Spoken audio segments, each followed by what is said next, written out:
Okay. Thank you, everybody. We're going to start with our next session.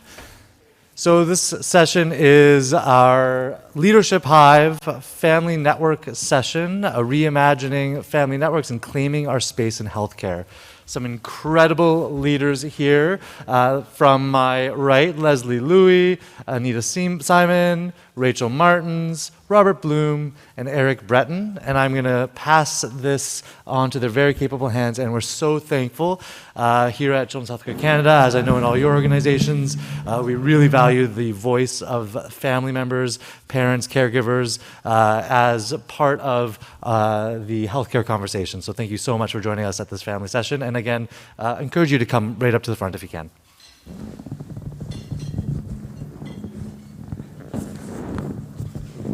Okay, thank you so much for joining us today. We represent the Family Advisory Network Steering Committee for CHC. We all have varying professional backgrounds, but what bonds us together is our passion for family-centered care and the health experiences our children have experienced over the years. Family-centered care is defined as a partnership approach to healthcare decision-making between families and healthcare provider. The term is frequently accompanied by words such as partnership, collaboration, and families as experts to describe the process of care delivery. Family-centered care is considered the standard of pediatric health care by many clinical practices, hospitals, and healthcare groups. Despite widespread endorsement, however, family-centered care continues to be insufficiently implemented consistently into clinical practice. Family-centered care cannot deliver on its promises unless greater understanding and support is achieved by healthcare providers. In this session, we will share stories and feedback from families, and we'll ask you in the audience and virtually to consider your roles and the opportunities for family-centered care and how we can reimagine family advisory spaces. I'm going to turn it over to Rob now. Thanks, Leslie. First of all, I'd like to apologize. I've lost my paper copy, so I'll be sitting with a laptop on my lap here. So we have a lot to cover in today's session, but I believe if we can just get the Slido up for the first set. All right, perfect. If everybody is able just to log in there, because we sort of want to know where everybody's from and just to get to know you. But while that's being done, I figure it's only right that we introduce ourselves and a little bit about ourselves to all you guys. So I guess I'll start. My name is Robert Bloom. I am a parent, first and foremost, of two extremely rare genetic kids who have actually an extremely rare genetic gastrointestinal condition. My daughter spent the better part of the first year of life admitted to hospital. My son was luckier and he only had to do a couple months in.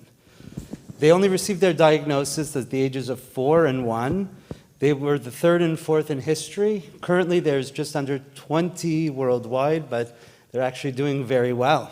So I will now pass it over to Eric. Thanks, Rob. My name is Eric Breton. I am currently a member of the steering committee of the Family Network of CHC.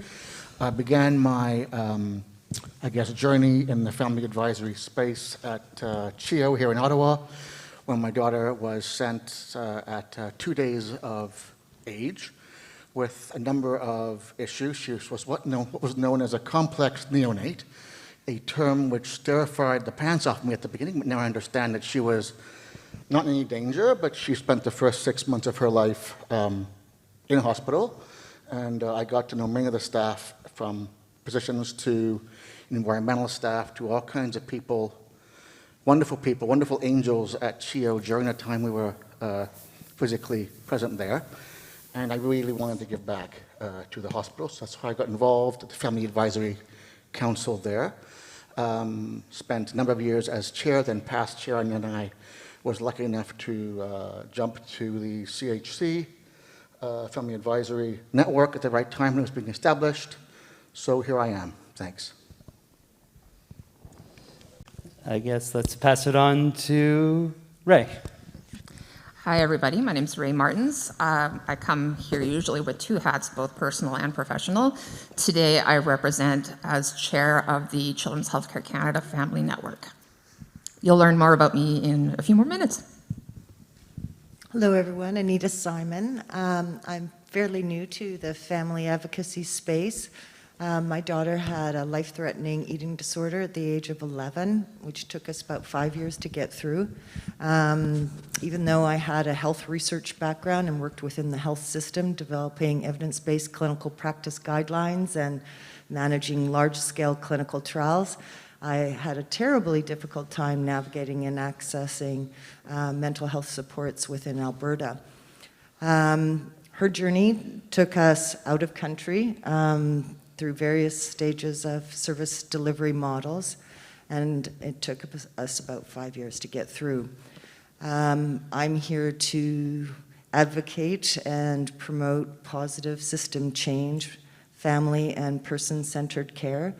I know our intent and our desire is to do that. It's not always done or measured within the practice, so I'm here to support family-centered practice, policies, research, anything so that we can better serve our children. And I'll just end with saying, I think that is our glue, and that's why we're all here. Thank you, Anita. I don't think we could agree more that that's the glue that holds us all together and why we're sitting here. I guess I also forgot to mention, I am the co-chair of the Family Advisory Forum of the Montreal Children's Hospital, also a member of the Family Network Steering Committee here at CHC, and several other pediatric rare disease organizations worldwide. So, is it possible to get the... Okay, I guess we'll get back to the results of who's actually in the room a little bit later. Oh, there we go.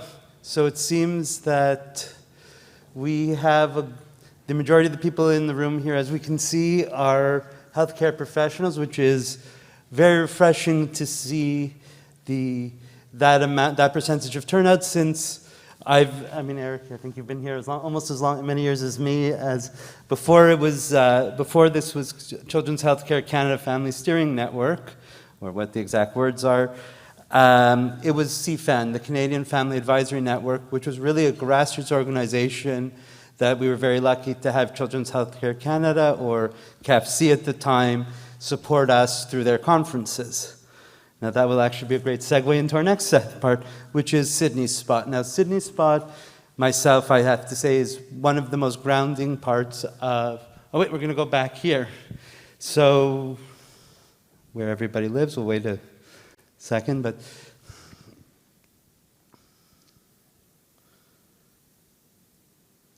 I see some people from Quebec I know, so. It's like a competition. Yeah, let's see who wins. Who's going to win? It's changing all the time. Hey, my home province is... Oh, no, it was in the lead for a split second. So I see that... There you go. It's mainly a good percentage of Quebec. I'd say over half of the people in the audience here are both from Quebec and Ontario. But I guess... So the next part of our session here would be Sydney's Spot. Now Sydney's Spot is, I guess I'm repeating myself, is really been ingrained in the family part of all of these conferences as far back as I can remember. Now, I had the honor of first meeting Ray actually in Montreal and got to know her well when I was able to do Sydney's Spot. Now, her journeys began, like most parents, not by choice, but just by sheer necessity. I'm not really sure how to introduce her. She has been a mentor to me. She's been somebody I've looked up to, and I think somebody that probably most people in this room already know. So all I can say is, when I grow up, I only wish to be able to accomplish 10% of what Ray has done. So, without further ado, I'd like to give Ray the stage.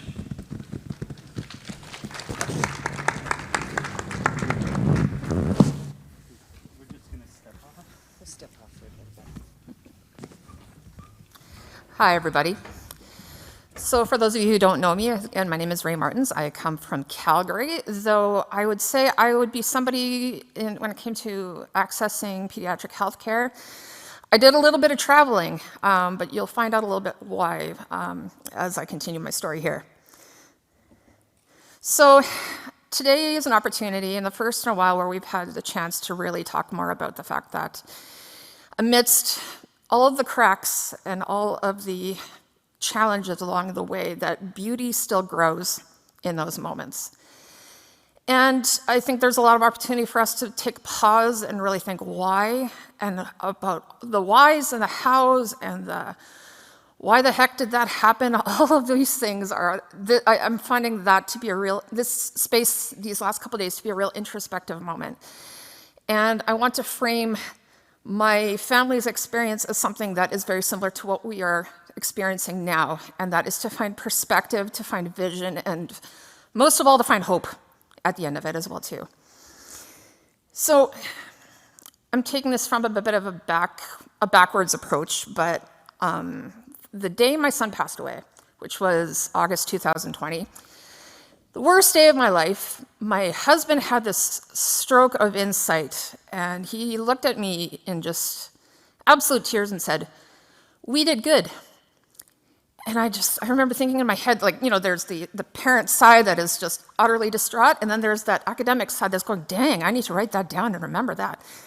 And I did, because there's so much to be said about living a complex care life where we parents find ourselves in a space where we don't need anybody else criticizing how we experience our parenting experience, because we beat ourselves up pretty good all on our own. But at the end of the day, I really did feel that sense of confidence that we did do good, and I really want that for other people as well too. That's my hope in so much of pediatrics, is that parents and kids can stand up and say, yeah, we did good.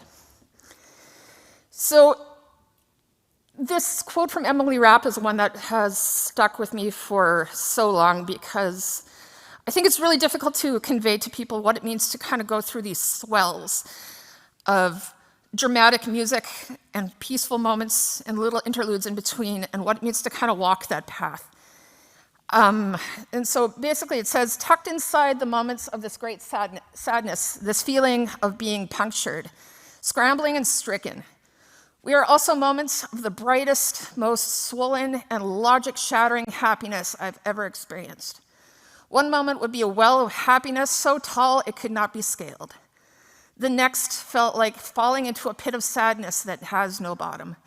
I realized that you could not have one without the other, and that this great capacity to love and be happy can be experienced only with this great risk of having happiness taken away from you. And when you exist in a world of anticipatory grief, that truly is the case. And you know that you can't have one without the other. And that doesn't make it any less beautiful. And it was, because we did good. So meet my little guy, Luke Nicholas Martins, born on August 26, 2006, at a whopping 3 pounds, 7 ounces, 16 inches long, with APGARs of an 8 and a 9. So he was ready to hang out here and be super stable. And we didn't know exactly what was going on with that. In terms of challenges with pregnancy, things like that, it was a lot of investigating. And he only spent 3 weeks in the NICU, and we were all quite surprised about that. He discharged at 4 pounds, and that was that. And much of my family thought, oh, well, we're good now. But my time in the NICU and speaking with specialists, I knew there's some stuff going on, and there's a lot of stuff ahead as well. And part of the challenge to start off with was really kind of understanding that I needed to find out who was going to be in my arena. And when I say that who's in the arena, I am center stage with my child, trying to figure out all of this going on. And meanwhile, as Brene Brown, the author, puts it, she wants to know who is sitting in the stands cheering you on, who are the ones who are criticizing, who are the people that are going to come with you and fight with you center stage as well, too. And it took a lot to find my the people who were going to be in the arena with me. Some of that ended up having to be, it just wasn't the right time, it just wasn't the right time for science, it just wasn't the right people. And that meant from moving from Manitoba, and eventually to Saskatchewan, and then eventually landing in Alberta. And when I finally brought my son home, the first thing that my family doctor said to me living in southern Manitoba was, you need to move to a larger center because nobody's going to touch your child with a 10-foot pole. And that was a lot to really kind of process initially because we knew that, yeah, things were really absolutely serious. And so as Luke grew, you would think that he was quite, you would say maybe he was just born in this photo. But developmentally speaking, he was about 5 months old at this point. So he was a tiny little dude. There was definitely some intrauterine growth restriction. And at that point, we were just trying to kind of capture some memories because we still didn't know exactly what was going on. At that point, things like whole exome sequencing wasn't available. This was still when you were growing cells and looking under microscopes and things like that, so there was a significant wait. And when it came to my exchanges with healthcare in this context, actually not far long after we took this photo, Christmas Day, I get a phone call from the hospital saying, we have your genetic results. We know something is significantly wrong, but we also know that due to privacy reasons, we can't tell you. So we have to book an appointment. See you in February. Merry Christmas. And I knew at that point, I didn't even have the term patient-centeredness in mind, but I knew that wasn't it. And kind of knew that I officially had my low bar in terms of what those connections were like. So as things moved, we moved towards a diagnosis in February, and that was one of mosaic trisomy 22. And if you haven't heard of it before, there's not a lot of information on it. Actually, it comes to a point where I'm now part of the larger international organization that is meant to advocate and study this more. So as outcomes tend to play out, adults tend to be quite small for their age. There are adults who are well into their 30s and doing fine. There are a lot of babies who pass away in infancy, and then there are kids who are just giant question marks. And one of the things that my son was definitely a giant question mark. And we did a lot to really kind of fill our days. He was a sweet kid. He was a lot of fun. He was a prankster from the word go. And as things kind of developed, we began to see things along the way. I was spending about 2 weeks out of the month at specialist appointments in Winnipeg. And in between that, it was close to his second birthday, actually, where he quit sleeping almost entirely. He would max sleep at about 2 hours at most. And we had no idea exactly how to tackle that. And ironically enough, some of the specialists that I had seen at the time, I'm now working for in the same research network. But at the same point as well, too, it was hard to know what direction to take because there was still so much to say that, well, we don't know enough, so he probably will pass away. I saw a lot of ableism through some of this, just kind of making that automatic assumption that there was no life, despite his stability. And I fought for that. That kid had a life.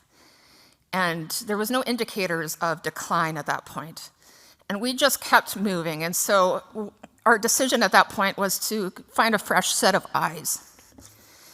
Because at that point as well, too, given at most 2 hours of sleep a day, my husband and I were struggling. And ironically enough, I found this on a work trip. It was graffiti on a wall, and this picture has stuck with me for a while because it really does talk about the fact of how fragile those experiences can be.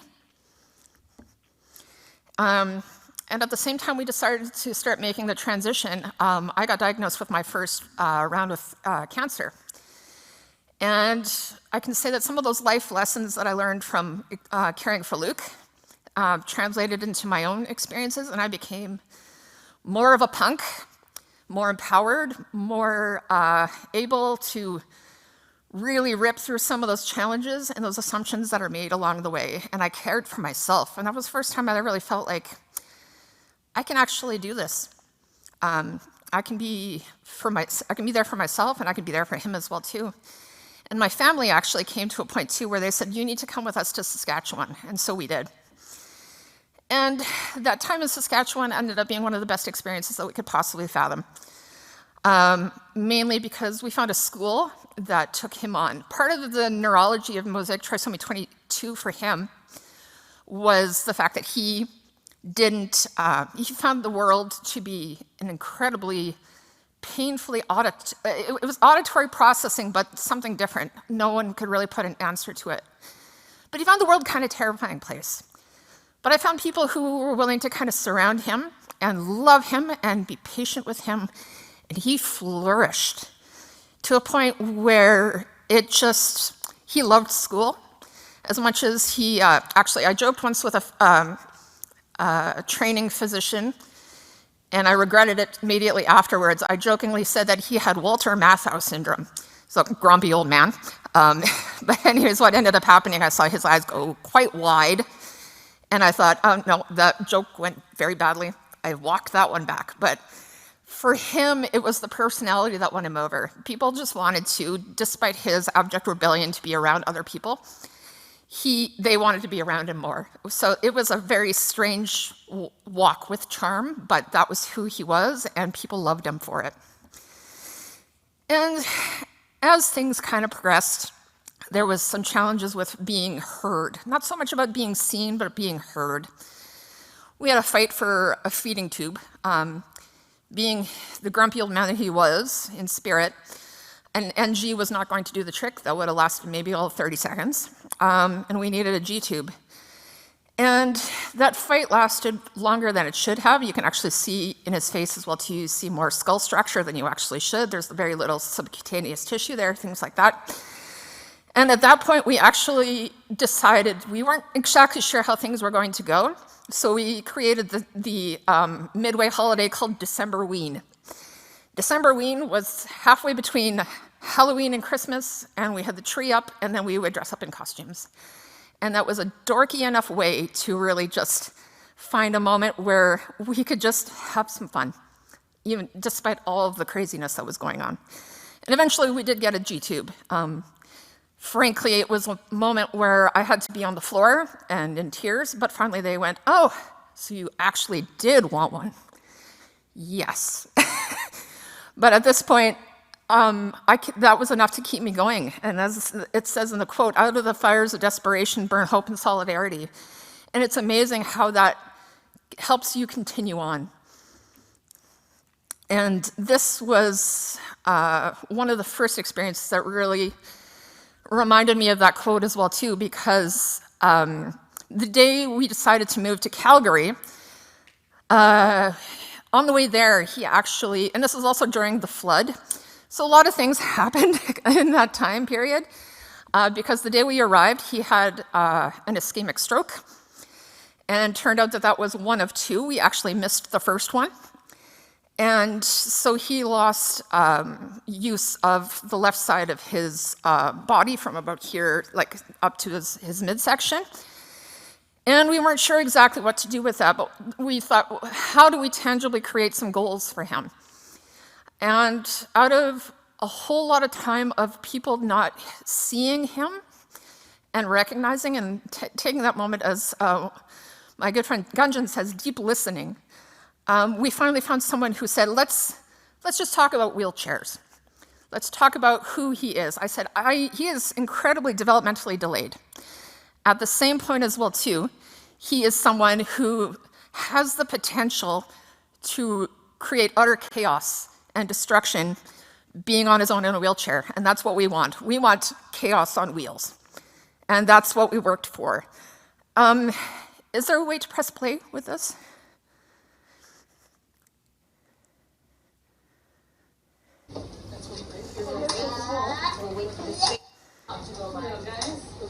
Good job. Thank you. You want to go fill that up first? Yeah. Awesome. Yeah, you did good. Proceed. Go on ahead. Go for it. Yeah. 2 hands, buddy.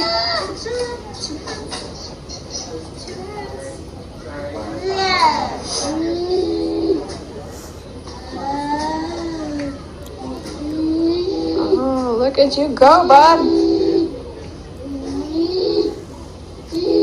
Oh my goodness. Woohoo! And two hands. Two hands. You're gonna hit.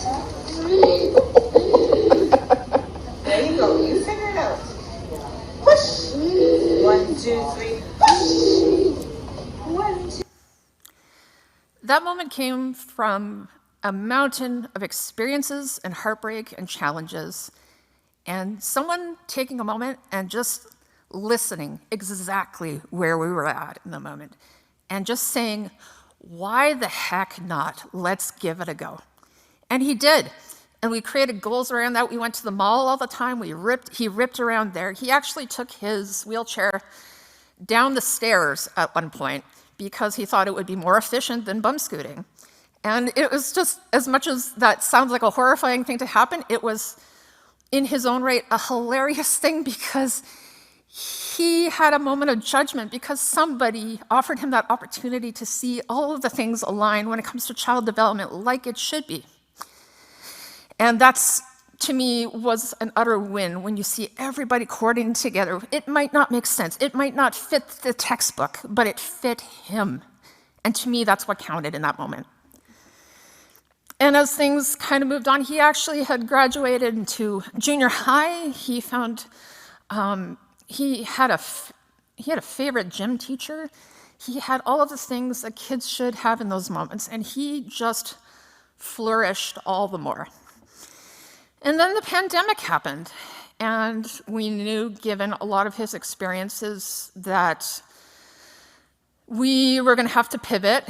But if you ask anybody in the disability community, pivoting is what we do. But at the same point as well, too, we knew that this time was going to be something where it just had to be amped up a lot more in terms of what sort of precautions we needed to take. And in that time frame as well, too, for at least the first 6 months, like from March 2020 on, he flourished.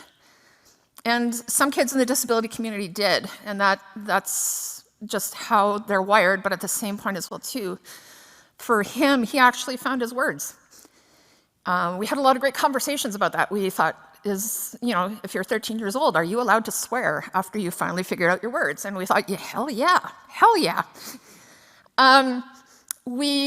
He asked me at one point about being able to play a prank. He said, he typed in his AAC iPad, joke. I said, who do you want to play a joke on? Dad. Okay. And so I walked with him up to his dad, and I kind of gave him a warning out loud. I hope Dad's not in the bathroom. I hope nothing's going on. He came up and he smacked his dad on the butt, and we ran away laughing. And that was a moment where he finally could talk about things in his own standards, and that was just such a wonderful moment. And in August 2020, unfortunately, he passed away. But as I mentioned early on in the slides, that it was the best day ever for him. He did everything that he should have been able to. He did everything that he loved. But at the same point as well, too, I couldn't ask for a better moment in that respect, for just to have everything meet his standards. The experience as well, too, that came from it, I will say that for me, bereaved mom's prerogative to cry, but you know how these things go. I have been challenged with post-traumatic stress from the experience, but at the same point as well, too, I wouldn't have it any other way. That's the thing about struggle, that's the thing about intensive conversations that we have in these spaces, is that we talk about very real, very scary moments with little kids. At the same time as well, too, we come together and we see beauty in little moments. We come together as supportive spaces. We come together for so many reasons. And to me, that I wouldn't change a thing. And so as things go, the memories that we created were ones that are born out of just collaboration. I remember sitting in an emergency room one time and overhearing a doc saying, yeah, this mom co-parents with pretty much every clinic. And I kind of laughed. I'm like, yeah, it's kind of true. And because really, I couldn't have done that alone. And so many people feel that way as well too, that there is so much to lean on and so many people to lean on potentially. And I'm so thankful for every single one of them as well too, because that's what created such a beautiful moment, my family. And as things move forward, there's so much that we still lack in terms of understanding how to support families in this context. I'm a big advocate for the notion of transitioning caregivers out of the position of caregiving after someone passes away. There's a lot to be said about trying to figure out what that means, not just with the grief position, but just about who you are now, because so much is intricately tied to who you are is caring for that little person in your life. And I've had the opportunity to talk to a couple of other parents along the way who've recently lost their loved ones. And I remember one mentioning the fact that they kept hearing beeps from feeding pumps that weren't there. And I remember mentioning something about, it got to a point with your child that even so much of it as an eye flutter would indicate medical distress. You are trying to untangle from a relationship that's not only anchored in love, but complexity. And that's an understandable experience to still hear those things, to feel those things, because it's it's guided by your nervous system. All of that comes together in terms of how you care, because we do it mind, heart, body, soul, all of that comes into these relationships. And so I am so grateful for the parenting community that came out of Calgary Children's Hospital. We have a supportive network of families that ranges in about 2,000 families that have been impacted directly by our hospital. And some of those people came together because my son passed away about a week and a half shy of his 14th birthday. And I said, I still want to mark the day. And they said, so let's party. So fully masked, fully socially distant, we went across the street and we all just sat on my yard and ate ice cream. Because for my son, the notion of connecting with other people was through Dairy Queen. And in that moment, we just remembered. I had actually people from different parts. If you look up on Twitter, ice cream for Luke, that hashtag was a memory devoted to him and people who just wanted to have ice cream on his birthday and remember him. And to me, that's something I hold on to, the fact that we really, when we say we're all in this together, while that's not always logistically the right statement, I think in a very spiritual sense, it can be. We are interconnected. And that's why I'm so grateful for so much of what the healthcare system has offered my family. It's offered me support and a family along the way as well too, an extended one. For me, the notion of care is what patients and physicians create, as Dr. Victor Montori says. You can read about the dance, hear the music, and see a chart with the steps.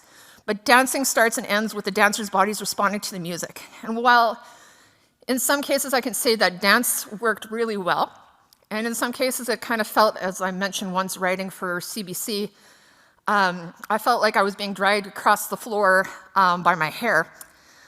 I still come back to try to recall the steps, and I invite my dance partners to come with me too. And it's something that continues to drive us despite all of the challenges that come forth. We continue on, and we talk about that in the world of hope, but I think as well too, I think there's something about rebelling against imbalance in the universe or something to that effect. I don't even know how to kind of put words to that, but at the same point, what is that energy that keeps us going? I hope we can continue to identify that together and really think about what that means in this time period we are now. This was actually from a presentation I heard from Dr. Montori. It was the whole picture itself is actually called The Cathedral because it talks about interconnectedness and sacred spaces. And I feel like that can be so much of what our relationship is with the healthcare system sometimes. And while sometimes there are key people that are removed from structures such as this, sometimes we adapt and create new, beautiful, complex structures that are meant solely for the patients that are served. And I don't know what my structure looks like at this point, but at the same time, I'm still willing to be sitting here crying on the internet and talking to a whole bunch of people because I believe in what I experienced and what the potential for what I see in the future as well. Because there are so many stories that come out of it. It is not just my own. There are so many people whose lives were formed by the kids who entered this world dramatically and left dramatically as well too. And that's why I don't take this moment to just remember my son Luke, but I remember kids like Dominic and Miranda and Zach and Connor and Kate and Nick and Braden as well too. Because in the end, when it comes to the parents who come and frequent pediatrics, we are because they were or they continue to be. And thank you very much for your time.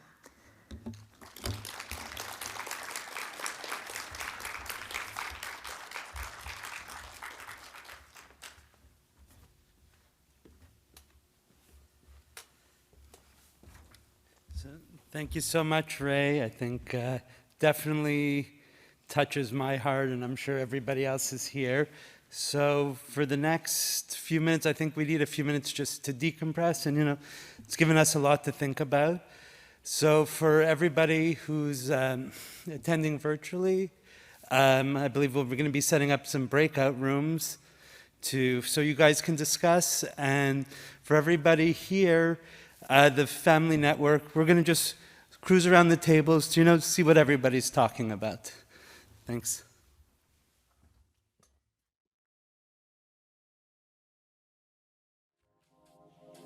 Hi, everybody. We're going to switch gears a little bit now and just talk a little bit more about what patient engagement is. Leslie gave you a definition, but it really is, in my eyes, linking health, the soul, the health person to the healthcare system, and trying to bridge that chasm so that the system is responsive and listens to the individuals that it serves. And it's elevating that voice and keeping it real and live. I know it's everybody's intention as healthcare leaders, and I thank them profusely for all that they do, to give compassionate, person and family-centered care. Sometimes the system gets in the way and doesn't allow the space or the time for that, or sometimes it's just missed. And to me, these are opportunities, as much as we've heard throughout the conference, to talk about how if we want to transform and better serve our children and youth, we need to collaborate. We need to have a team. We need to build those relationships. And they have to be multi-sectorial. Well, that team has to include the family. And that's not often thought of or really incorporated. And so I'm here to be passionate about the need and the benefit of that. But let's just take a step back and see how well we're doing on the scale. Just in the second wave of the pandemic, it was the first ever national survey that was done to actually explore the dynamics and experiences of family advisors like ourselves. It was put out by McMaster and conducted by Julia Abelson. And it showed some things that, for those of you who are advisors, won't be surprised, but for those of you that are leaders, might be. It was the first of its kind, and it had a response rate of 603. It showed that most family advisors are middle-aged women like myself. Here I am, the classic. University educated. We're not very equitable. We're not very diverse. And we'll get into why that is. So what our family steering group wanted to do was to drill down and maybe do our own survey modeled after this survey to get a better sense of, in the pediatric healthcare setting, what family engagement looked like. And we took some of those core elements. So I'll just share some of our findings from that.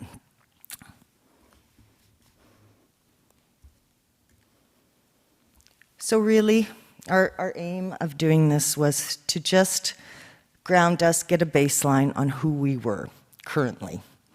Within the pandemic, knowing that maybe the pandemic shifted some opportunities or levels of engagement. But let's have a starting point and a baseline. And to get a gauge of who we were, we asked some questions as indicated. How many hours per month do people volunteer their time? What are their largest barriers for engaging? Does the experience with the organization feel intentional and authentic? And by authentic, we mean not tokenistic, not just that little ticky box because it's required by the CIHR grant, although I'm very grateful that CIHR has made engagement and community partners a mandate as far as their grants. Has your experience helped build trust in your system? And there were a few others. So what did we see? Our results, although we only had 37 respondents, and it shows that it's a small space, but again, we don't have a national registry of family advisors that we could tap into. And if you're health leaders, you probably want the same thing. It would greatly benefit both of us. So again, we were mainly female. There's 24 out of the 26. And like, how do we see ourselves? How would we describe ourselves? Our roles are pretty diverse and our reasons for motivating us to do this are different. Some people see themselves as an advocate. They want to advocate and for positive health reform. Some see themselves as a collaborator, a partner. Some as a subject expert. That's an interesting one because they are using the term of lived experience as an expert in that illness. I don't know if you'll agree. Some see themselves as an advisor. The disheartening part is that only half see themselves as peers with their professionals. And I think there's room for improvement there. What motivates us? Why did we come here? As you can see from Ray, it's positive and negative experiences with the healthcare system. For those that are positive, they are thankful. They want to give back to the system. For those that are negative, they see there's being opportunity to improve it.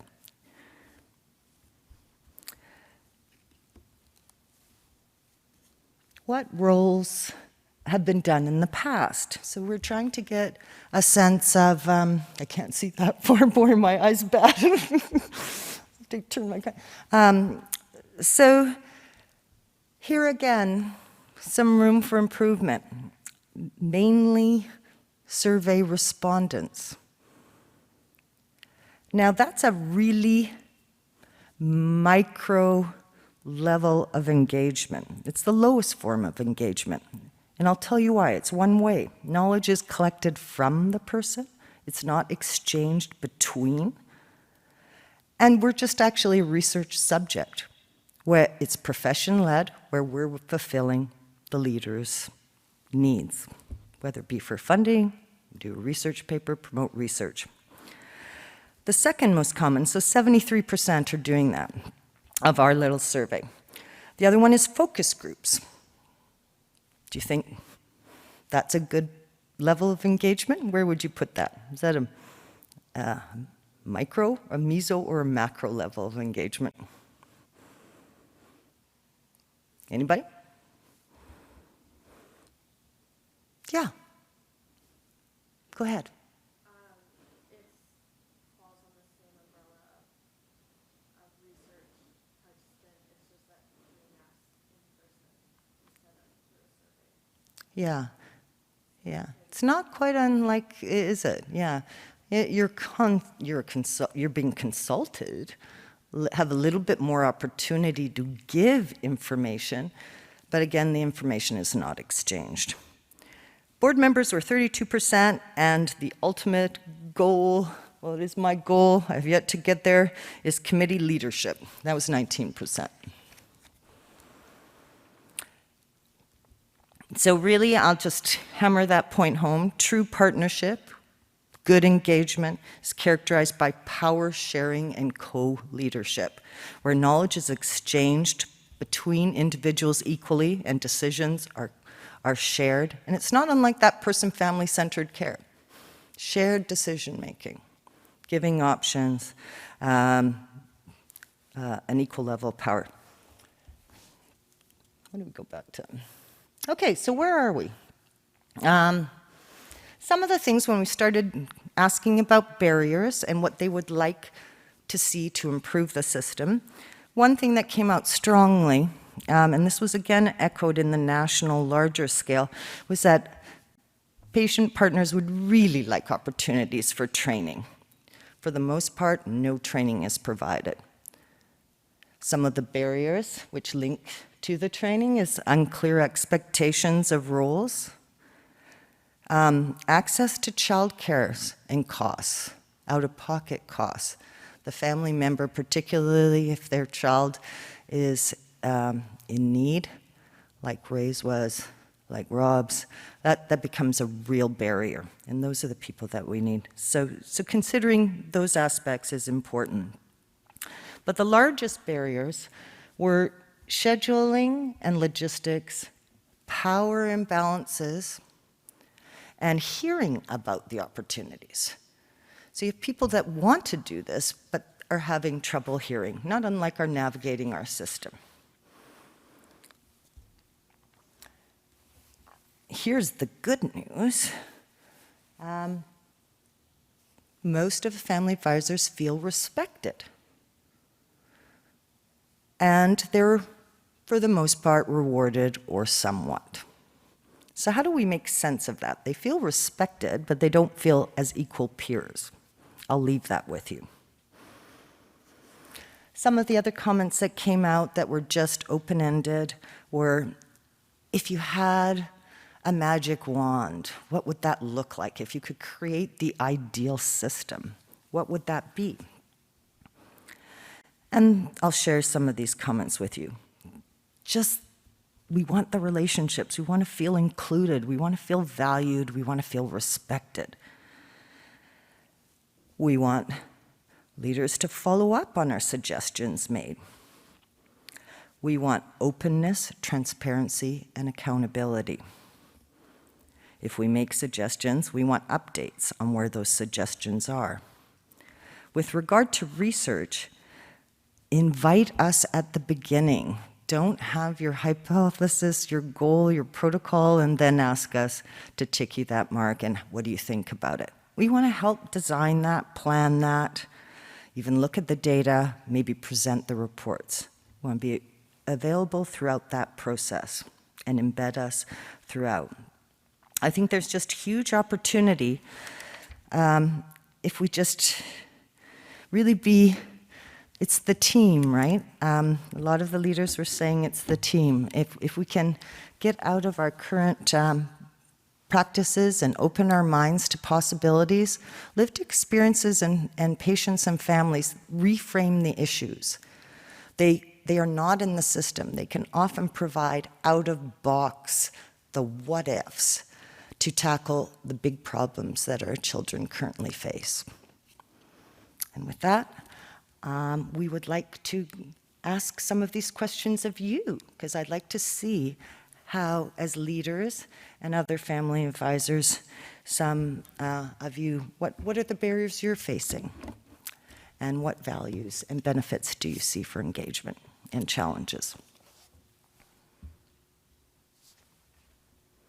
Is that me? You want me to do?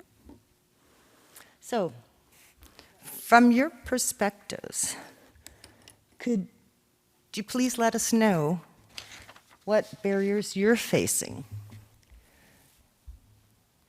in trying to truly and meaningfully engage with families?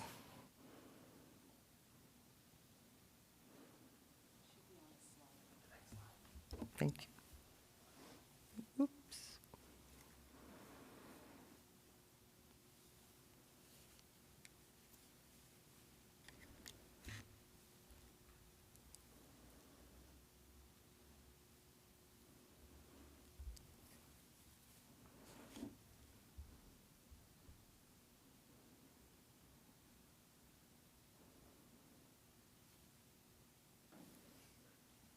You can add more than one.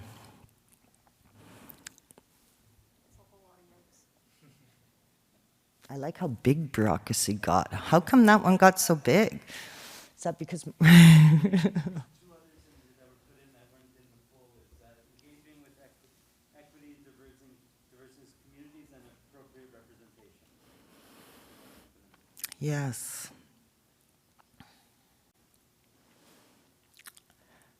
Well, I'd like to talk to that one actually, because if we're not providing compensation, that's a major issue for anybody that is younger or working or anything. And when we're at the table, we know everybody else is getting paid, but we're not. You're salaried, you can expense lunch, we're not. So you will, by not providing compensation, adequate compensation and respect, just get people with over 150,000, that was our average income, family income, and who are middle-aged and can volunteer their time and are financially stable, and that's not good. That's not what we want. That's really not the intent. But we've set up the system to kind of give us that.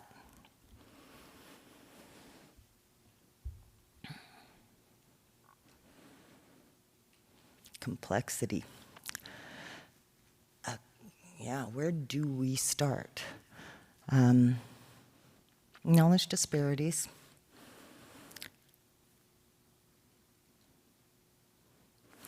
Yeah, knowledge disparities is a real one. You have to find that common language. The scientific terms, the jargons, the acronyms have to go just the same as you would in a patient consent for a research study. Is that feasible? Can you do that? It's easy for me to say because my background prior to becoming a patient advocate was in research. But for again, for that equitable, diverse lens, what would need to be done? So that tokenisms excluded based on age, shared understanding. Wow, there's lots there. Paternalization, not invited. Yeah, finding those opportunities is very hard. It would be my dream that we would have a national registry, both of patients and advisors that leaders could tap into, and opportunities that patient partners could tap into. See if we can take that on with Children's Healthcare Canada.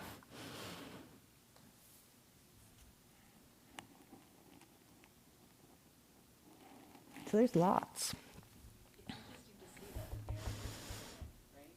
Yeah. Yeah.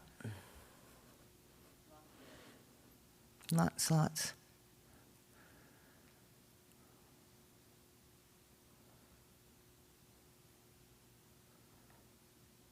Disagreements. Yeah, as one of the training requirements, people wanted, sort of like just coaching, facilitating, and conflict resolution.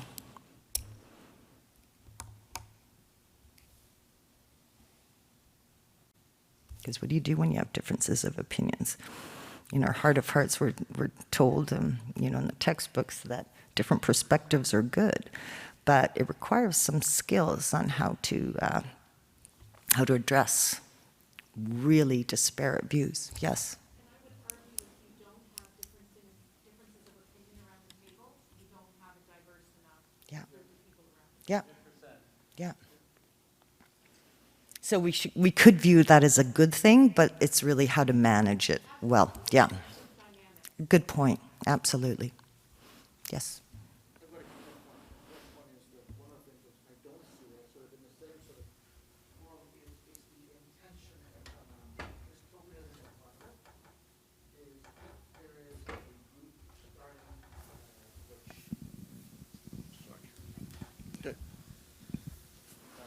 how much anybody heard. Okay, it is working good. So two things. First was about, I guess, tokenism. It's what does it mean to actually engage families?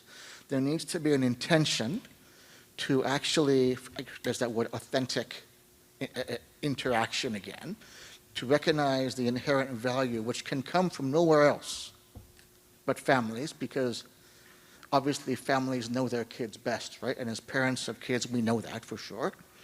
There's an increasingly large percentage of the children's healthcare community, professional community, who also recognize that, and that's wonderful. And the second thing I would, that's one thing, I'll put that on the table, just, and I'll end with that one. The other one I would talk about is, we talk about compensating family advisors. This is a bit of a tough one for me. I would love to be compensated as family advisor, but I'd rather that the healthcare resources be used to fund nurses training, more nurses having more breaks, more resources for healthcare workers, all the things we hear about and many of us feel and live on a daily basis. There's only a certain amount of resources around right now, and we've all heard about this in recent years. So, I mean, to me, being compensated would be a great thing, but I'm not sure it's the right time to push it now as a group. So It's a valid point. And not everybody wants the money. I was mainly making, like, sometimes just even being acknowledged on the research paper, or having other tokens of appreciation, whether it be childcare would work for some. But if we want the diverse people, again, depends where your socioeconomic bracket is, they might speak a very different song. Yeah. I think sort of the sub-theme when it comes to compensation, and what you're mentioning, Eric, as well, too, is the fact that making it accessible, those experiences, to go on site at a hospital for someone with, like, caring for someone with medical complexity or something to that effect. I don't just get that opportunity to find just a babysitter. I have to find a nurse to do that job. But at the same point as well, too, there are other facets, things like why would I want to go back to the space where last week my kid nearly passed away? Why are we hosting things in places that may potentially re-traumatize somebody? There's a lot of questions to ask in terms of what that could and should look like. And those values are going to vary depending on who you are and where you live, but that just there needs to be an opportunity to listen. That's a very good point. And one of the comments was, with COVID, the opportunity to participate virtually, they would really like it to stay, or at least in hybrid, like your conference. And that could be a good way forward, offering them the choice, whatever suits them, and for either of those engagement methods. Thank you. Yes.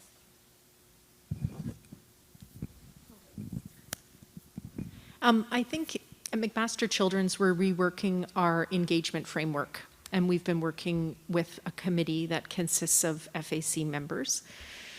And I think it's loud and clear that it is important work to involve patients and families, but I think we also need to be mindful that there need to be different options of partnership, because I never want a parent to feel like partnering with us is more work for them. And so at some points in a family's journey, I think they would be fine with a survey, because that gives them a voice, but not the time commitment to show up for a focus group or an FAC meeting. And so I really think it's important to appreciate that roller coaster journey many families have through the healthcare experience, so that at whatever point they are along that journey, there is something that fits for them as far as a way to partner. Right. Lovely. That would be building in that flexibility and choice is wonderful. And it's not unlike any good manager employer wouldn't do. If you had a health concern, please go away. Let's lower your workload. But that's lovely. Thank you. Good idea. Yeah. So any more comments on that? Any other questions? the frameworks are tricky to do, and they really are still being evolved. So you are being very innovative and proactive. And from this, we're hoping to come from with your perspectives as well, and still learning within our networks and doing some more detailed focus groups to come up with some sort of position paper on what some ideal engagement practices in the pediatric space might look like. So thank you for your suggestions. So it's often hard to do the future when things are in a state of flux and in a state of crises like we are, to plan ahead, much like our healthcare. So instead of sort of what that perfect thing, we were just curious to know what the best experience anybody's ever had, and could that help guide us? Does anybody have a really good example, like that would be just the golden standard and we should, listen to? Yes. So, as I said when I was introducing myself, my introduction to family advisory stuff, for want of a better term, was at CHEO here in Ottawa. And I don't want to tout how wonderful CHEO is. It's certainly a wonderful place for us. I will tell you that the Family Advisory Council there has existed since 1991. It's the oldest one in North America, as far as we can tell.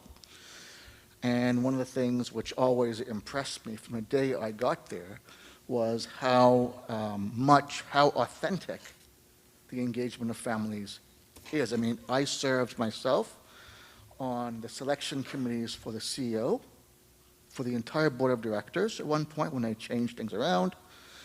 And one of the things which they insisted for both those things was a family advisory vote be equal to every other person on the selection committee.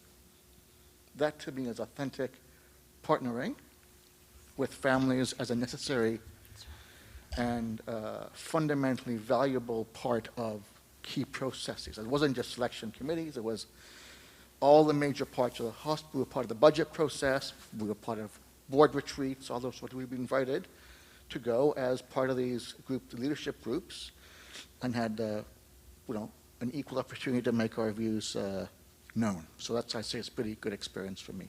Thanks.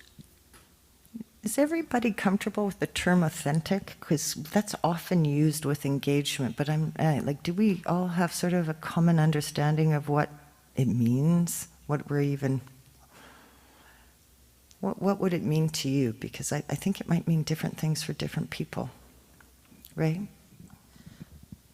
So when I'm not sharing my family's story on stage, one thing that I do is I actually function as a knowledge broker with something called the Family Engagement and Research course, and where it differentiates between a lot of the common programs that are about learning, the dynamics of research and the methodologies and things like that, is that we talk about empowering and ensuring that those relationships are healthy ones.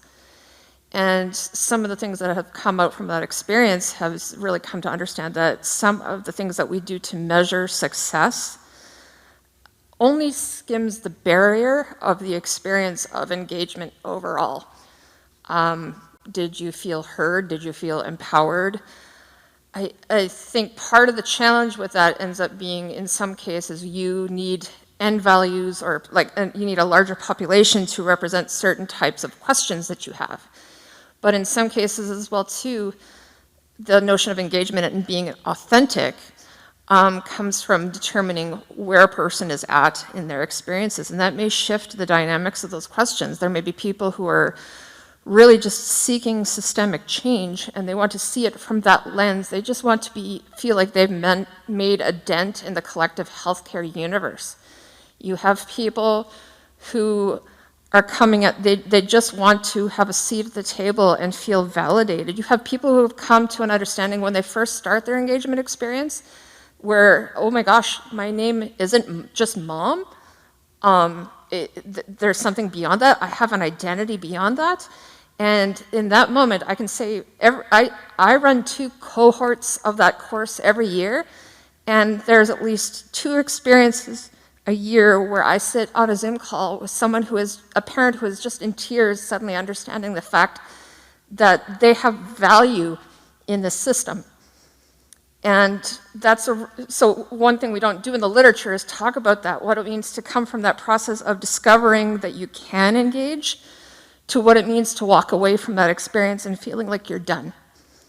And what happens sometimes, whether it's a good or a positive or negative experience as to why you're done. And so there's a lot to be said about authenticity, but there's a lot to be said about there's more to measure and there's more to understand along the way, I think is kind of the key theme that I wanted to convey.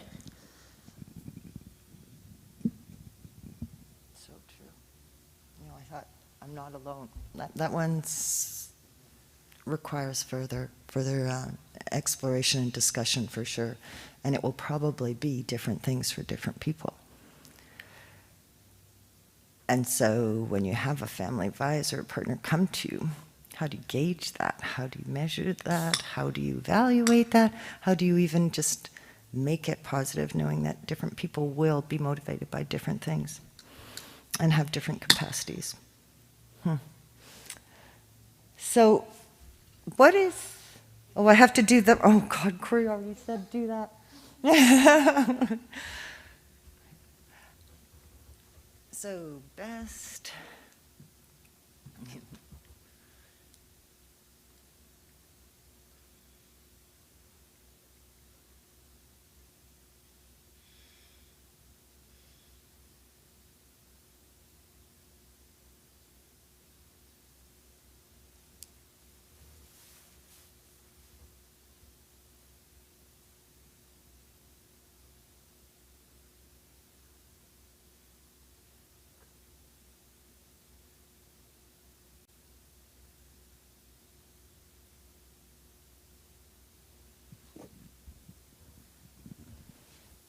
Should we give it more time, or you think that's it?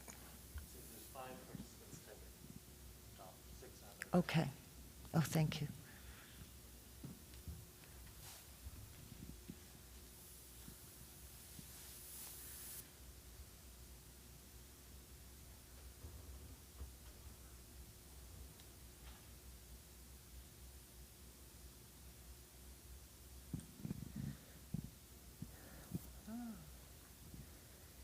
It seems like there's some recurring themes here, one of them being seen in the larger scope of things and being able to recognize I did that, but also understanding and recognizing from the person who was coordinating that engagement and knowing, yes, you did do that.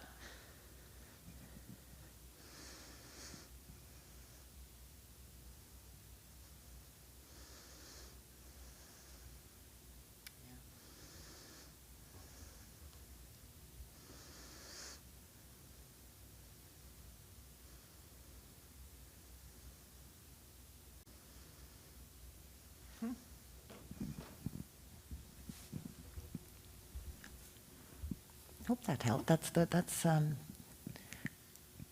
are good points. I like that. I really do like having like a little QR code and getting real-time active data to keep you going, and it would motivate everybody and know you're on track. And it's not labor-intensive. Okay. Well, at this point, we're just going to open the floor to just an open discussion. This is a wonderful opportunity to be here with health leaders, and there are some synergies here and similarities as to what we want to achieve. So I'm going to put this out to the floor, and please comment on what you want our system to look like. What would be the ideal system if you had a magic wand?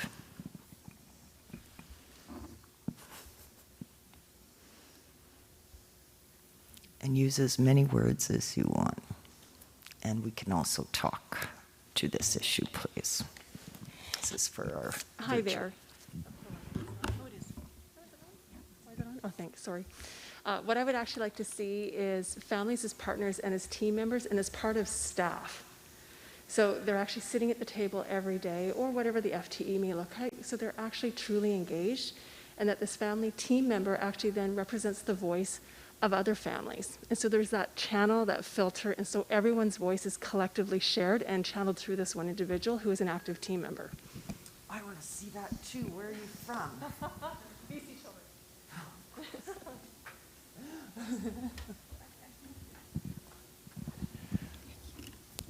It's interesting. I've been to a couple of conferences where that has been discussed, and there are certainly pros and cons. I agree we need people readily available and not just, booked to come in.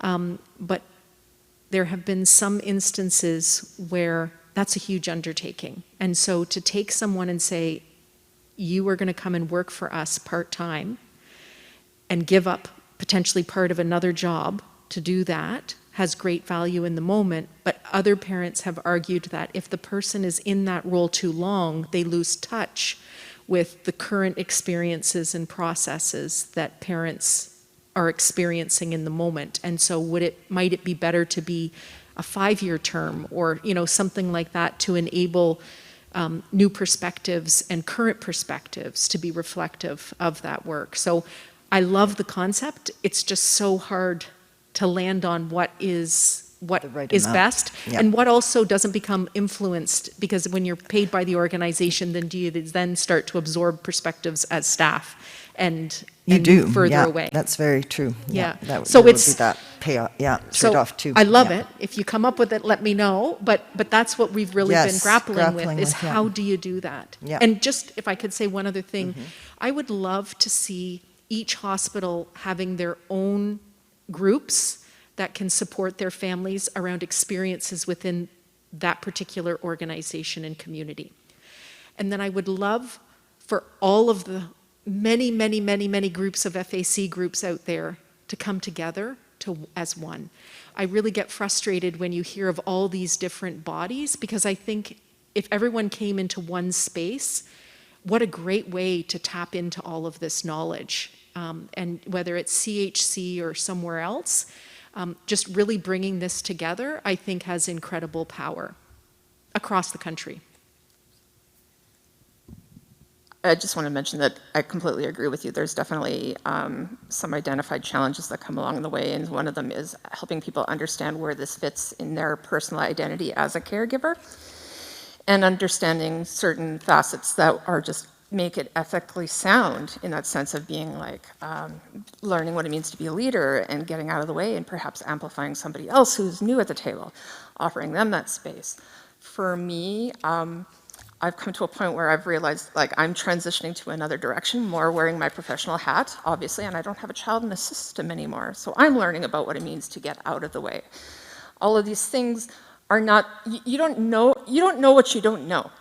And so there's a need to really kind of collect some of the nuanced facets that come with family advisories and consider creating knowledge products that would help them with not just onboarding, but the dynamics of how this fits in your sphere, because it definitely is identified in the literature that this becomes a piece of the caregiving experience, but at the same point, we don't know what to do with it yet. So there's a lot more to talk about here for sure. Anybody else have a comment?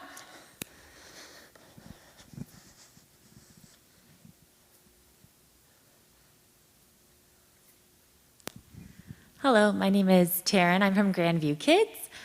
For the past 18 months, I've had the privilege of being the director that oversees strategic communications, partnerships, and engagement. Engagement meaning family engagement. And so we actually have 7 peer navigators who are paid employees that are parents of Grandview Kids or were a client themselves. And so they each have a unique portfolio where they provide peer-to-peer or group support. And they are employees. So they do actively participate in our internal policies and programs and design, but we also have a volunteer 12-person family advisory council. And those individuals donate 2 hours of their time in the evening, virtually, quarterly, to work on informing Grandview's strategic priorities. And in that sense, they are not just there for a consult, when we don't bring ideas just to them. But it's truly, we use a scale referred to as IAP2, Spectrum of Engagement. And the end of that spectrum is empower. And so our goal is for we do what you tell us. And we are finding that a new model of engagement is really helpful in ensuring that we have that family voice embedded into our work. One more point I might add that has helped us in the past is we are now introducing a family advocacy role on specific projects that have a short-term life. And from working with our Indigenous partners, something I always ask is how might I honor our time together? So I've started to apply that in my work with families. And I say, how might I honor your time? And I think, Ray, you said, like, sometimes families don't want a stipend or something. They want to just be acknowledged for their work, and they volunteer. This is them giving back to the system.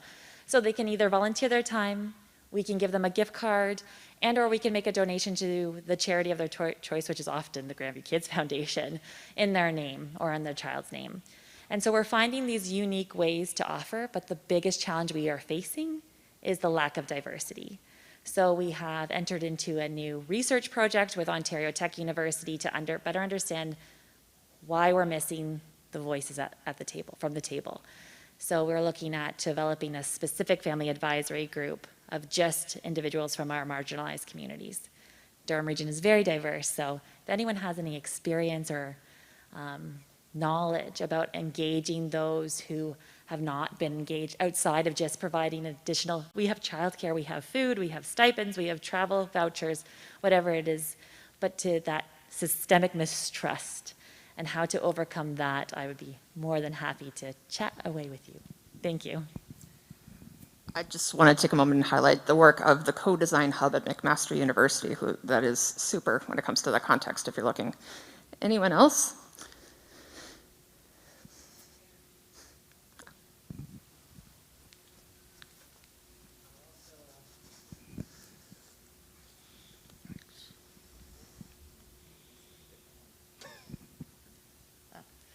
Also look into, can you hear that?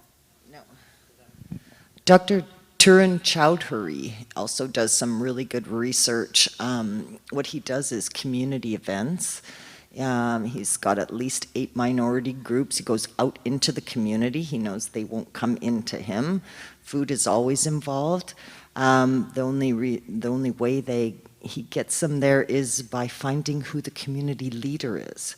That could be either in the church, it can be in the community hall. They then reach out to their connections if they like the idea. He makes an educational, fun, sort of with meal thing, and then they get hooked in healthcare, and they want to learn more or advance their skills or participate, and that's the way he does it. So you might want to look him up as well.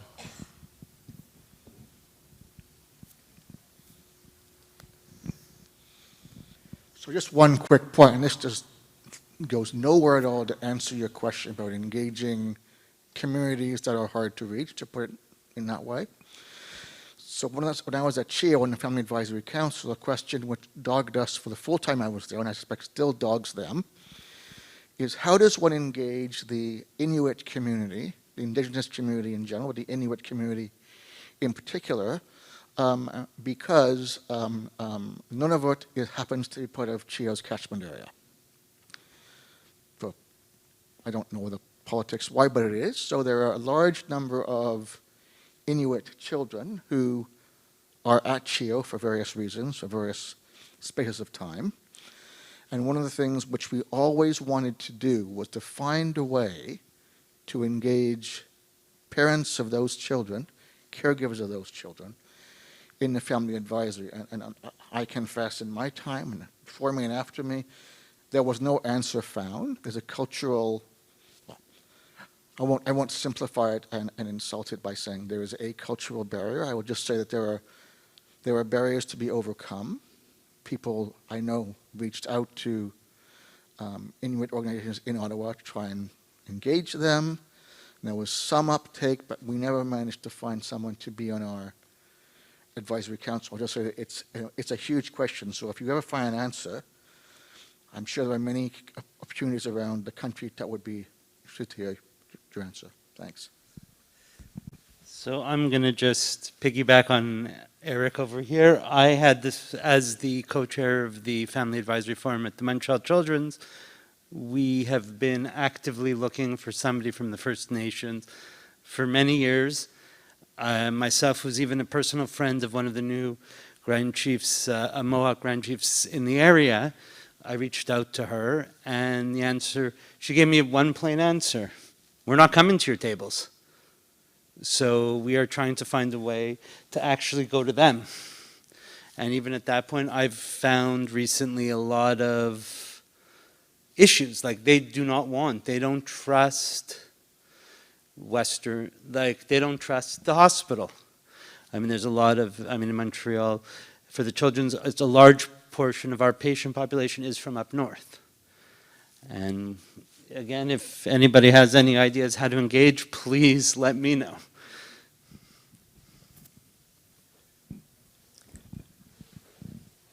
I wonder if it would be beneficial, even as with families as well too, to start collecting some of these best practices and resources. Would that be like a knowledge hub? I know we've been doing that with Children's Healthcare Canada when it comes to transition and numerous other things. Would that be something that would be beneficial to kind of connect with and talk about? I know, just given the fact on Monday, for example, SPORE, which is the Strategy for Patient-Oriented Research in Canada, just had their first meeting to say, this is what we're doing, this is happening. So it's kind of that first moment where they have a connection where everybody's collaborating, all the provinces, and talking about that. I unfortunately couldn't attend because I'm here, but at the same point as well too, I wonder if family engagement is something that we can kind of talk about at a greater depth when it comes to those resources and see who's doing what, and et cetera.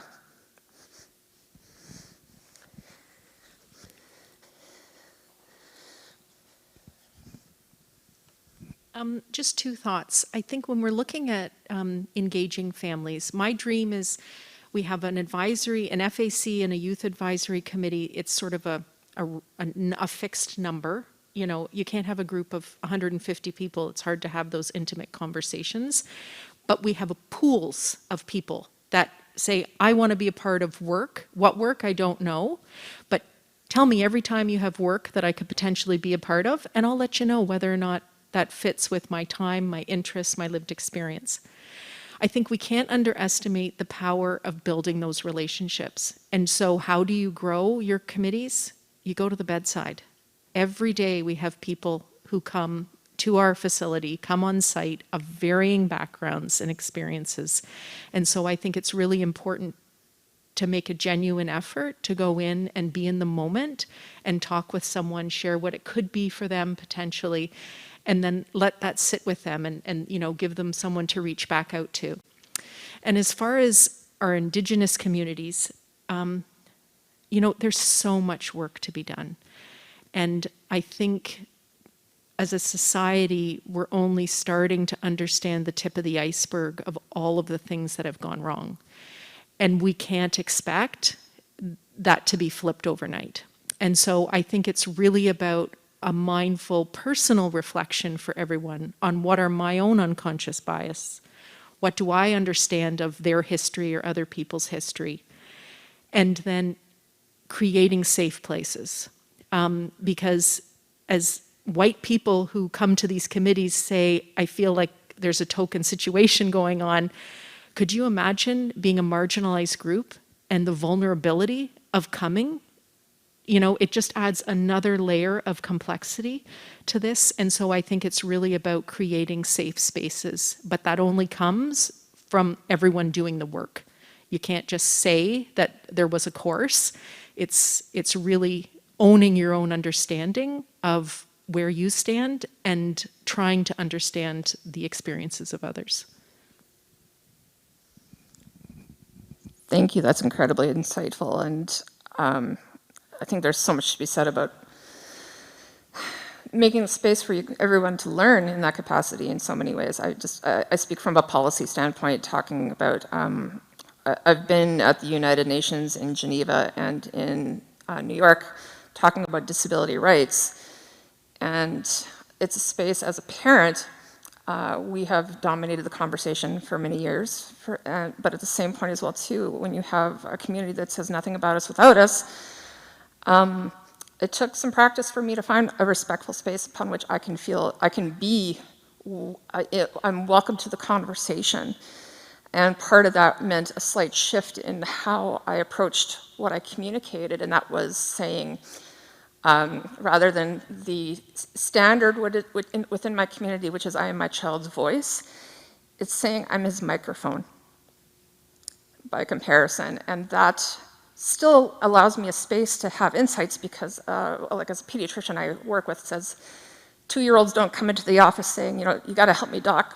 I don't talk so good and my behavior sucks. Like there's always be a room for families, but at the same point, if we're going to take that lifespan approach in disability, we had to think about how we include everybody mindfully and safely and thoughtfully and all of that stuff together. So thank you. I appreciate that.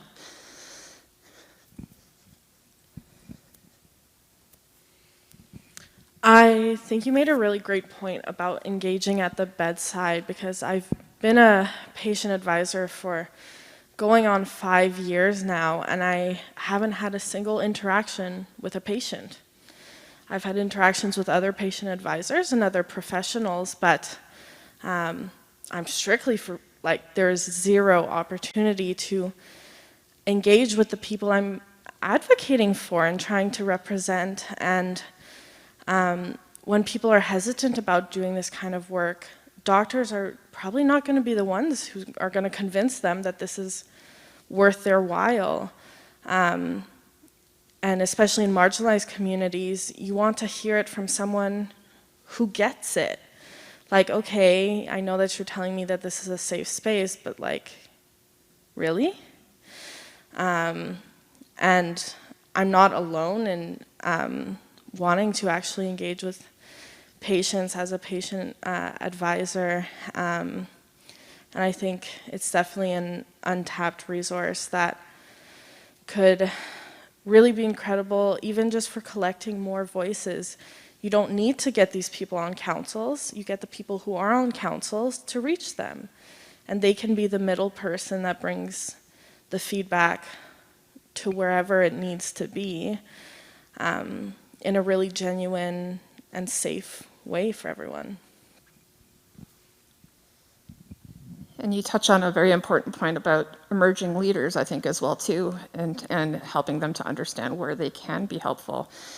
And to not, and I think sometimes, too, we suffer from a lot of rigid gatekeeping in that way, and to how to move forward from that and say, okay, someone has an idea, what do I do with it? But it's just that listening is the first step.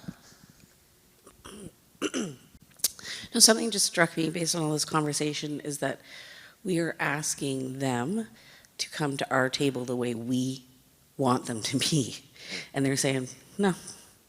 So we have to figure out a different way, not asking them to come as we want them, right? That just, I don't know, that just struck me. That's an excellent point. I do a lot of presentations talking about how restaurants have different seating plans for different goals in terms of the way that people connect in restaurants, or bars for that matter. Why don't we do the same for engagement? So that last comment hit the nail on the head. So for us, again, we struggled as well with the Indigenous engagement.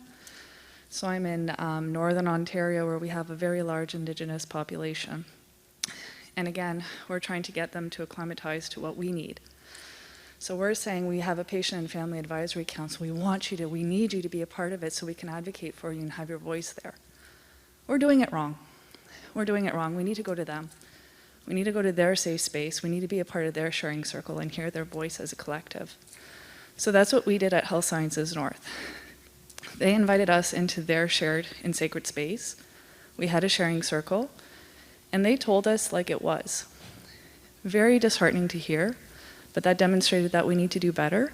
And that's how we're capturing their voices. We're going to them, and they're keeping us accountable to doing what we need to do.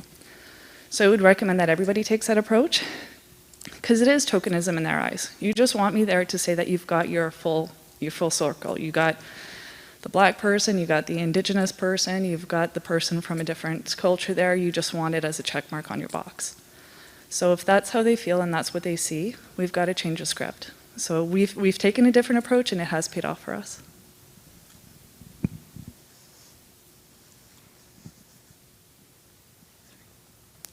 So So certainly in another life, I was a volunteer manager working with seniors and with people living with ALS. And the one thing that we always did was when someone was newly diagnosed or they were going to be a new client, we didn't have them into the office. We always did a home visit.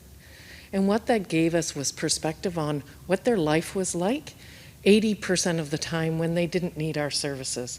What did it mean, accessibility in their home? What did it mean as the disease progressed? And I could actually envision their home and their family and their community. And so the way that we were very successful in getting people on board is meeting them where they are and understanding what their needs were, but also giving them very clear job descriptions and purpose and role. And I think you have to tell them, what does this mean? What does it mean for time, the commitment, the skill sets? And then we had what I would call a peer support group. And to a point made earlier, it was at the rehab center. Well, people said to me, I don't go to the peer support program because that's where I get all my bad news. So we moved it to another location. And then it became not just come in and tell me your woes, but rather an education opportunity. So we brought in the tax lawyer. We brought in different specialized learning opportunities for them. And then after they had coffee and a biscuit, and that's when they had that shared learning about their situation. So I would certainly strongly recommend going to them, to your point earlier, can make the world of difference. And then you find that one champion. Another place that you might look is through your volunteer centers. So there may be somebody from a community that you're specifically looking for who has the leadership capacity and has the network, and they actually want to be volunteering. So there may be a connection there that you may find that can lend you, the individual that might come in and be able to set up those relationships and learning opportunities. I know we're coming from an established, from the side of healthcare to talk about a lot of these opportunities. I also just wanted to briefly highlight what it means when something is patient and family led as well too. Anita and I are actually part of an organization in Alberta called Imagine Citizens. It's imaginecitizens.ca, am I correct? Network, okay. All right. So basically their scope is about connecting, participating, knowledge exchange at a provincial scale, and they cross disciplines within the healthcare setting all the time in terms of that. So there are definitely ways to do that and imagine that. It's just dependent on how, finding the right people to get things started, essentially.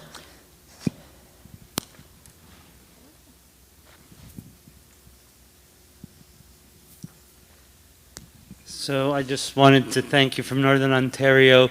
I actually never thought of it myself, trying to be as, I guess, inclusive as possible, that they would feel that it's a token, because in our minds, we need their voice to help.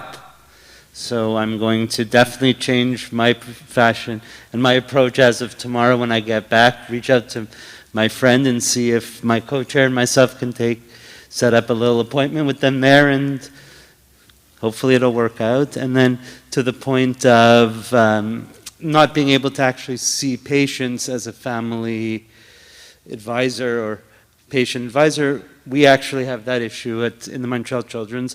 And what happened was I began on my own accord a coffee time. So once a month we go to a ward and we actually bring coffee and cookies and just meet the parents. This was, of course, pre-COVID. And what was interesting is the staff got to know exactly when we were going there, and they would actually bring out a patient or a family to be like, you know what, Rob, I really want you to speak to this person. They're going through something that we know you went through, and they could really use support. So I think it's something even small and grassroots from a patient advisory setting can really snowball within the hospital to really hopefully get you that experience, because it has to be probably one of the reasons I'm so involved still to this day, because that brings a lot of closure to a lot of my traumas that I've went through, and that's why I began. Let's be most of the patient advisors and the people that were helping out and volunteering, it's because we want to help. So pass you up. I just want to pick up on what you were saying from Northern Ontario about inclusion. I've always thought inclusion, one of the ways people tend to talk about it is we include them. We should include them in X. It's a fundamental problem with that construction. It comes from us. They're still the outsider. For me, true inclusion is everyone going equitably the same distance to a neutral space. So no one has to enter someone else's space. Everyone is assumed from the origin to be equal. Therefore, a neutral space is a place where, and I'm talking obviously theoretically here, and it's nice to think about these things, how do you actually do it? It's a different story. However, let's just think for a second. It's a space that is truly neutral. No one owns it.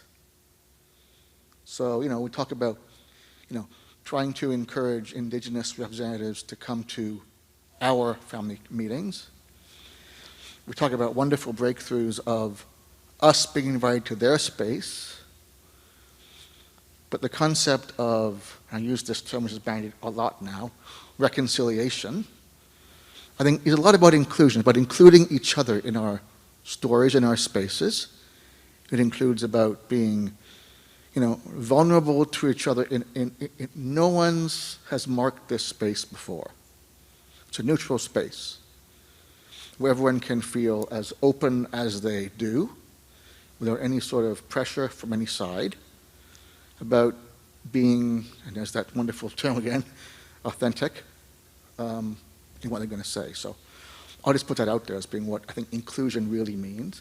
How we get there in our currently highly unbalanced society, in reality, frankly, is a whole other set of discussions, which of course we can't do here. It'd be nice if we could. It's the ideal thing to do. But anyway, I'll leave it at that.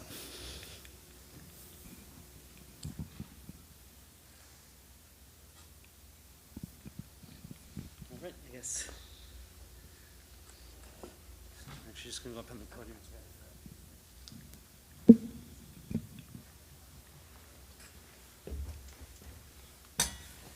Great, now I got to stand up here again. So basically, I'm just going to see if this is going to bring up get the next slide up. And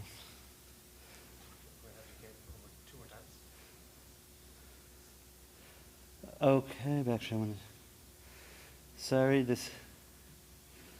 are we going here? Sorry about this, I'm trying to just figure this out here. We're going to actually go back here. So, hang on, I apologize.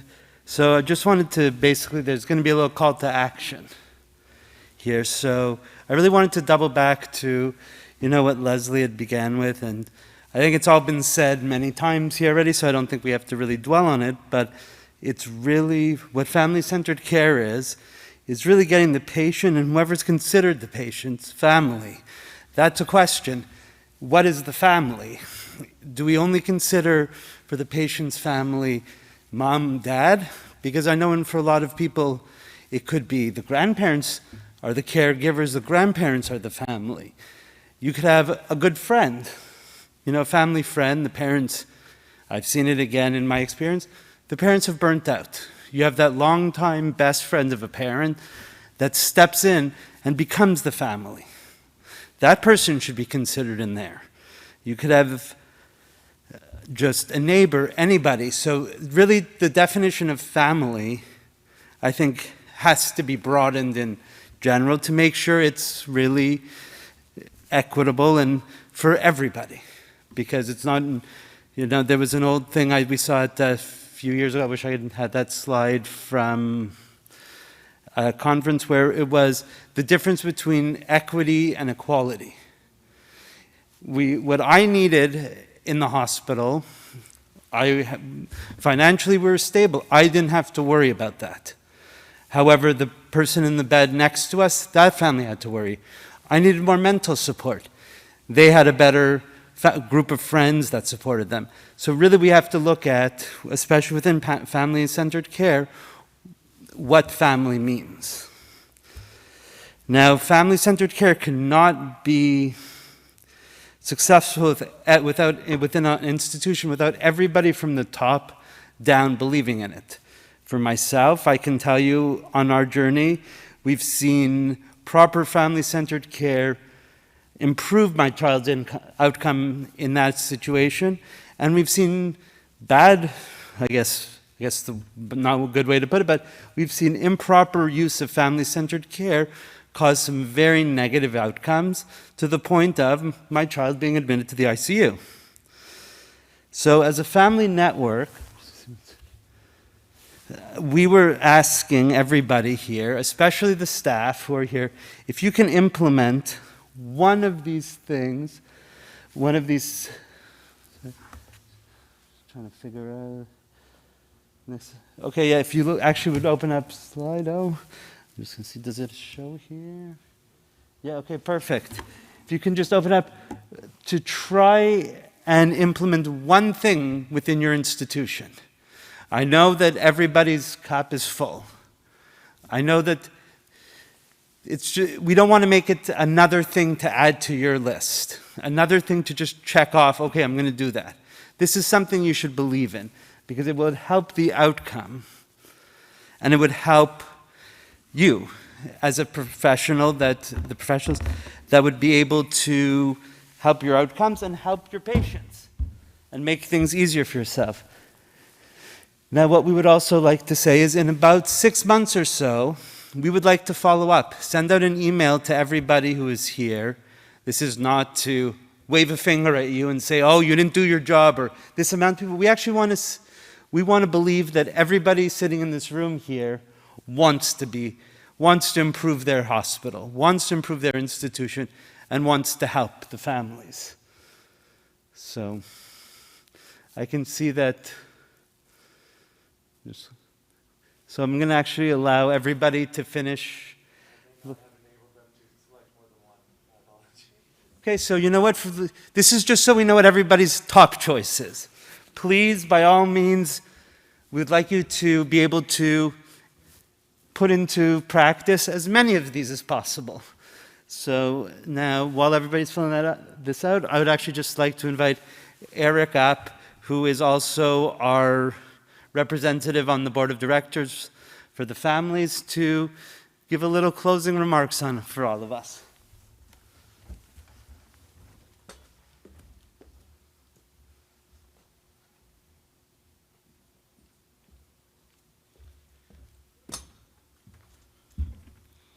Thanks, Rob. It's always hard to go last, especially after so many impressive, heartwarming, thought-provoking presentations in this room today. From what Dr.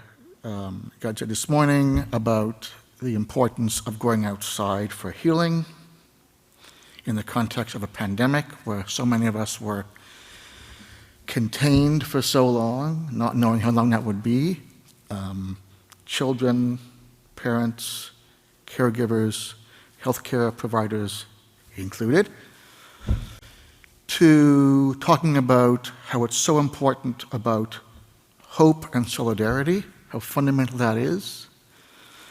And when we talk about patient and family-centered care, it's been said in this room today that no one expects or ultimately wants to have to go to a children's hospital. Something we as parents and caregivers do only when we need to, when we can't do something ourselves, when we're scared,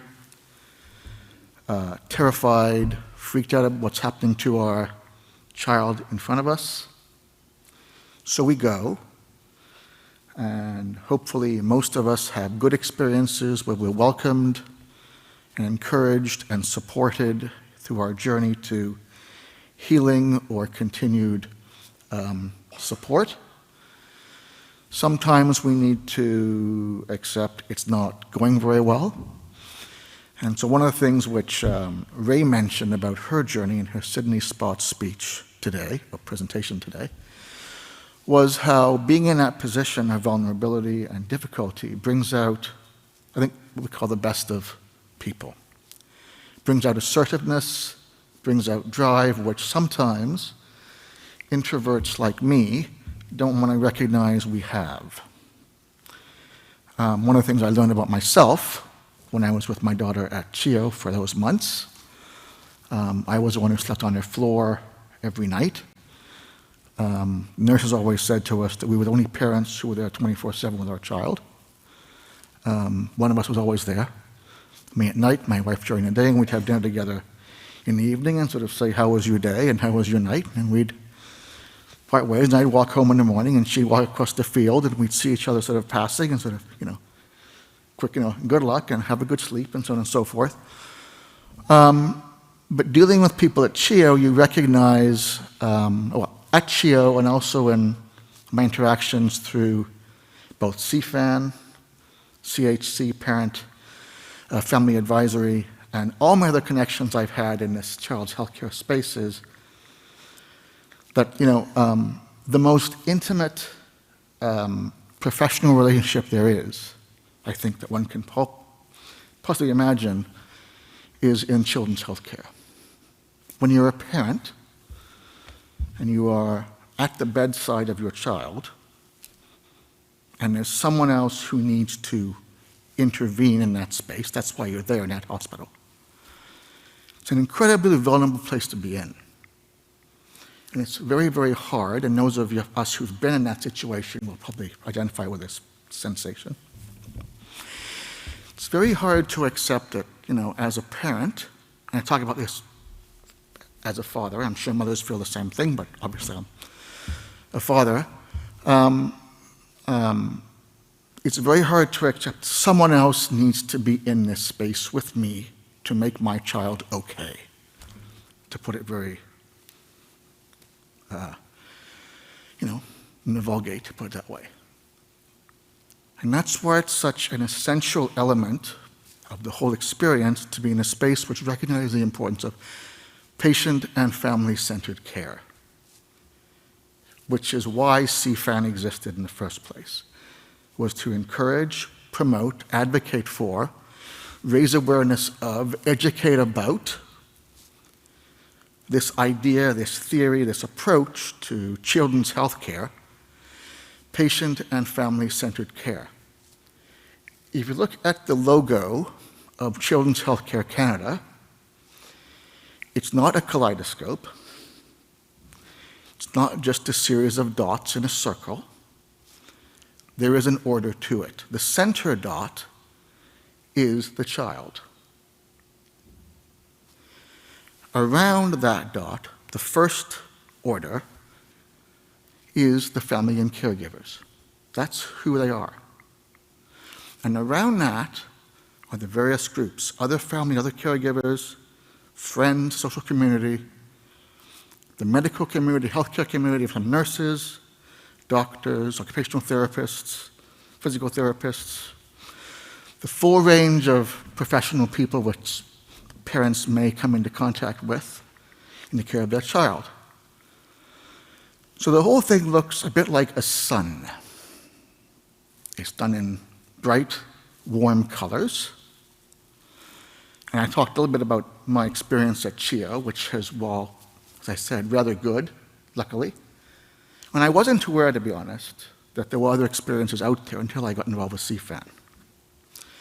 When I first heard from people like Rob and others who've been around this set of tables for a long time like I have, I joined 2009, by the way, my daughter was born, so I guess I'm a bit of a veteran of these things, that there are situations where parents are not taken as seriously as people at CHIO are,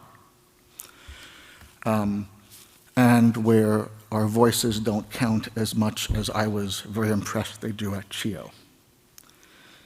So one of the things we like to do in these conferences, and hopefully another 364 and a half days of the year, and I'd like to encourage all of you as parents, caregivers, family members, healthcare professionals in this room, to think about how we can use this group, the Family Network of Children's Healthcare Canada, outside the confines of this annual gathering, to exchange ideas. And one of the things which always impresses me about this day every year is the amount of information we share. It comes from lived experience of people who are talking. It comes from research people have done or have read and managed to put together, analysis. So as the closing person here today, I just want to ask you all to please be active in connecting with each other. One of the things we weren't able to do very well during the pandemic was connect with each other in this space and all kinds of other spaces, from our personal space, family space, social space, professional space, all the things which we're involved in. And it felt so good. It feels so good now to be starting to meet again in person.